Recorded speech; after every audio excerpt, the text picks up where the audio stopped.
For you, वो jobs जो कि गवर्नमेंट सेक्टर की नहीं है बट लॉ कंप्लीट करने के बाद आप कर सकते हो. First that I have is one of the most popular among law students is litigation. Litigation कुछ नहीं है, जैसे आप अपनी मूवीज में देखते हैं कि आपने जॉली एलएलबी देखी होगी, उसमें जो अक्षय कुमार जी काम कर रहे हैं वो is litigation, practicing in a court जहाँ पे दो पार्टीज होती हैं, आप उनको रिप्रेजेंट करते हैं, सामने वाले को दूसरा पर्सन रिप्रेजेंट करता है और कोर्ट में ये चलता है कि कौन किससे जीतेगा. दे आर्ग्यू इन द कोर्ट.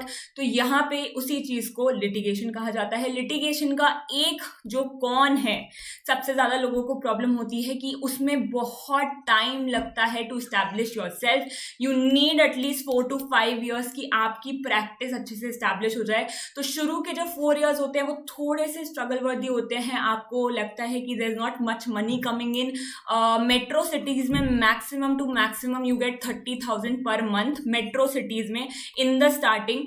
वो भी बहुत इफ यू आर गुड, वरना 15 to 20 is average.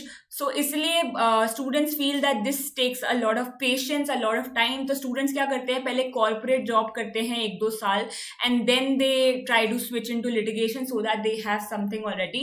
But अगर आपका passion है and time doesn't matter, of course litigation is one of the most prestigious, मतलब literally you are a lawyer, that's what you're supposed to do. So litigation is one good option. Second is corporate jobs, one of the most popular amongst law students. So basically companies जो होती हैं, जो law firms होती हैं, ये सब आपको recruit करती हैं to represent them. Basically आप किसी पर्टिकुलर इंसान का केस नहीं लड़ते, आप फर्म को रिप्रेजेंट करते हैं. फर्म के पास जितने भी केसेस आते हैं उनको आप लड़ते हैं. जो टॉप फर्म्स हैं, टॉप 6, 8, 10 फर्म्स हैं, वो कम से कम 1 लाख पे करती हैं per month to the recruitments. जो भी लोग आते हैं उनके यहाँ काम करने के लिए. जो मिड टियर फर्म्स हैं वो दे पे 60 to 70. जो नीचे की फर्म्स हो जाती हैं वो सब पे कर देती है 30 to 40.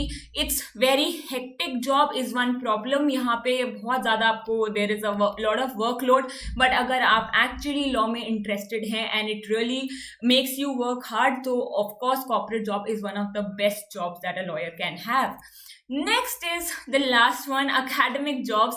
बेसिकली अगर इंसान टीचिंग में जाना चाहता है, you have to complete your LLM, you have to complete your masters degree to get into teaching and then you can have a job as a teacher, as a faculty, as a professor in any of the college in all over India. You have to clear UGC net. Basically UGC net में examination होता है जो आपको certificate देता है that you are certified to be an assistant professor in the country.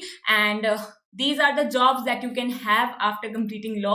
इसके अलावा the possibilities are endless. Of course you can change your field, you can get into MBA, you can do different things, you can follow your passion also. कि आप मतलब I had some people in my college who wanted to be a fashion designer. They studied fashion designing after completing law. So it's all about you, what do you want to do.